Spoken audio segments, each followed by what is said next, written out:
déjà lu une BD? Ok, donc il y en a qui lèvent pas la main. Ça me fait très très peur. Alors soit votre fille est vraiment nulle, votre enfance aussi, soit vous êtes aveugle, et en plus non, c'est même pas une excuse. Il existe des BD pour vous les aveugles, je vous le jure, renseignez-vous. Je sais pas lire. Ou soit il y en a qui suivent pas du tout. J'ai commencé depuis 30 secondes, ça me fait peur. Ça me fait vraiment très très peur. Ouais, donc si on n'est pas tous fans du médium bande dessinée, on en a tous lu. Même sans faire exprès, même par exemple à l'école, au collège, au lycée, dans les livres d'anglais et d'espagnol, vous avez forcément lu des Calvin et Hobbes, des Mafalda, des trucs comme ça. Même chez le dentiste, chez votre grand-mère, donc les peintures rupestres, les hommes préhistoriques, tout ça, les grottes de Lascaux, c'est de l'art séquentiel. Il racontait donc des choses avec des images qui étaient côte à côte. Donc c'est les prémices, les débuts de la bande dessinée, mais c'est pas encore tout à fait ça. Mais après ça continue. Attends, je vais quand même revenir sur un truc. Les mecs à la préhistoire, ils ont inventé l'art séquentiel, mais aussi les bonhommes bâtons. Les bonhommes bâtons, c'est hyper important, on en a tous fait dans nos marges de cahiers, etc. Peut-être même que vous avez fait de la bande dessinée, hein, vous avez fait une caricature de votre prof en bonhomme bâton, et vous lui avez fait dire des conneries. Donc c'est aussi les hommes préhistoriques qui ont inventé les bonhommes bâtons. Par contre, ils n'arrivaient pas à se dessiner correctement. Par contre, tout ce qui se bouffe, ils arrivaient à le dessiner très très bien. Donc ça, c'est encore un truc des lobbies carnistes. Alors, ensuite, ça continue. Je reviens sur l'art séquentiel. Ça continue avec, par exemple, les codex précolombiens, les tapisseries de Bagneux, la tapisserie de Bagneux, les peintures en diptyque ou en triptyque, les vases grecs, les vitraux même. Dans les églises, c'est aussi de l'art séquentiel. Hein, donc, c'est plusieurs images qui racontent quelque chose. Mais c'est pas encore tout à fait de la bande dessinée. À quel moment et quelle est la différence entre tout ça et la bande dessinée? Déjà, la différence, c'est qu'on, par exemple, pour le cas du diptyque et des triptyques, on va prendre un exemple. Un mec qui s'appelle Francis. C'est la première fois qu'un mec fait un diptyque. Le peintre s'appelle Francis. Les mecs, ils sont pas arrivés en mode putain, Francis, qu'est-ce que t'as foutu là? C'est n'importe quoi, t'as fait 2 tableaux, 3 tableaux. C'est de la merde, c'est pas de l'art. Tu me remballes ça, casse-toi, tu vas me brûler ça. Dégage. Non, ils l'ont pas dit ça, ils l'ont pas dit t'es trop dans le turfu, Francis, c'est n'importe quoi. Non, ils ont dit oh, c'est génial, t'as fait 2 peintures au lieu d'une. Oh, c'est ouf. Alors que la bande dessinée, quand c'est arrivé, c'était pas ça. C'était pas ça du tout. Il a fallu du temps avant que ce soit considéré comme un art. Et même encore aujourd'hui, il y a des gens qui considèrent que c'est pas un art. Genre Alain Finkielkraut. Attendez, 2 secondes. Calmez-vous. Alain Finkielkraut qui a dit encore en 2015, le mec est académicien, hein, académicien de mes 2. Il a dit que la bande dessinée était un art mineur et qu'il fallait pas mélanger ça avec les autres arts, parce qu'attention, sinon ça ferait tâche. Donc là, on peut le huer. Une petite truc pour Finky, allez. Merci bien.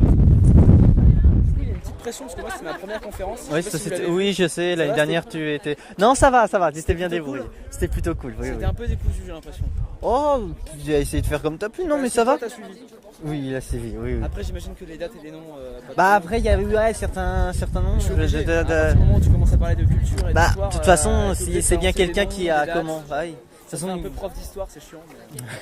Ah non, mais regarde même. Parce que sinon j'aurais pu faire. Vas-y, comment dessiner un Mickey? Vas-y, je vais vous le faire en faisant pipi sur le Mac. Ouais, ça aurait été rigolo, mais c'est vrai que. Non, mais de toute façon, tu nous as en plus un peu expliqué plus facilement qu'est-ce que c'est la BD.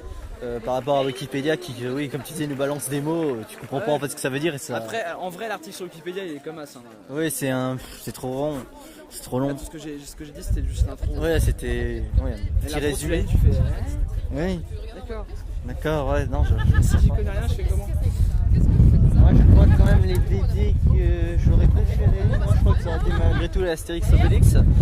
Mais les premières BD que j'avais lues, moi c'était Lucky Luke. Ah, mais Lucky Luke, en plus il y en a des tonnes de Lucky Luke. Moi, on découvre récemment, il y a les nouveaux Lucky Luke, enfin leur série là, la mort L'homme qui tue à Lucky Luke.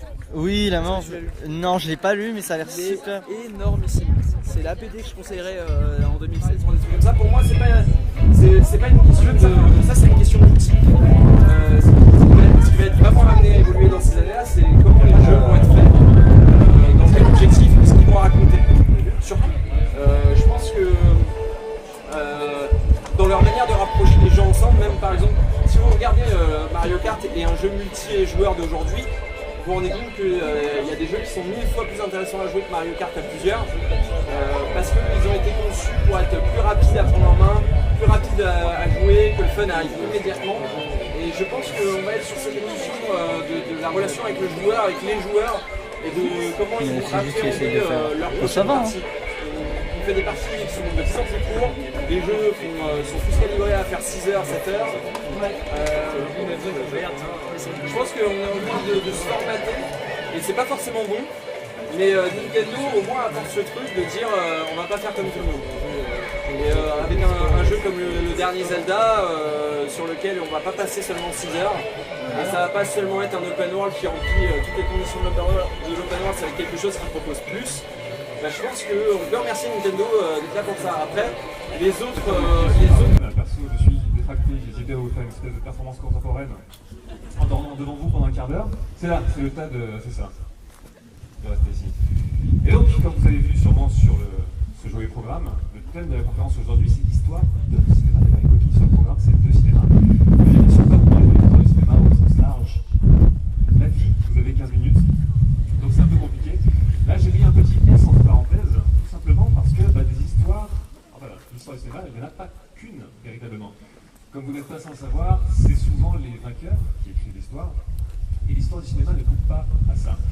On a certains repères en tête sur ce qu'est l'histoire du cinéma, sur les origines du cinéma, sur le premier film parlant, le premier film en couleur, certains trucs qui jalonnent toute notre conception de l'histoire, mais qui ne sont pas forcément exacts.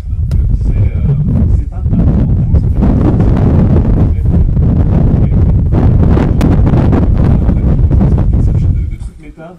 de symbolique. Mais bref, on va retenir quand même cette phrase. Et souvent, en fait, c'est la légende qui est imprimée. Et je vais vous raconter 3-4 histoires, je vais m'en sèche, sur justement quelques faits un peu alternatifs qu'on considère comme des acquis sur l'histoire du cinéma, mais qui ne sont pas exactement vrais. Donc, et revenir en fait au début du cinéma. Vous n'êtes peut-être pas sans savoir que les inventeurs du cinéma sont Auguste, Émile, Lumière, Cocorico, machin, et que la première projection publique d'un film, en fait, était l'arrivée d'un train en gare de la Ciotat. À quelle date? Le 28 décembre 1895. Vous connaissez sûrement l'histoire comme quoi un public en délire, il y a peut-être 200 personnes, 300 personnes n'ont pas peur des mots, ont vu un train arriver faceuse, des bras, combustion spontanée, c'était juste incroyable. Eh ben non, en fait, figurez-vous que non. Déjà, sur l'origine du cinéma, bien entendu, Auguste et Louis Lumière, le fait qu'ils aient inventé le cinéma.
voilà, c'est la fin de ce vlog. N'hésitez pas, vous savez, à vous abonner, à liker et à partager la vidéo. Et je vous dis à la prochaine pour une prochaine vidéo. Ciao bande de gens.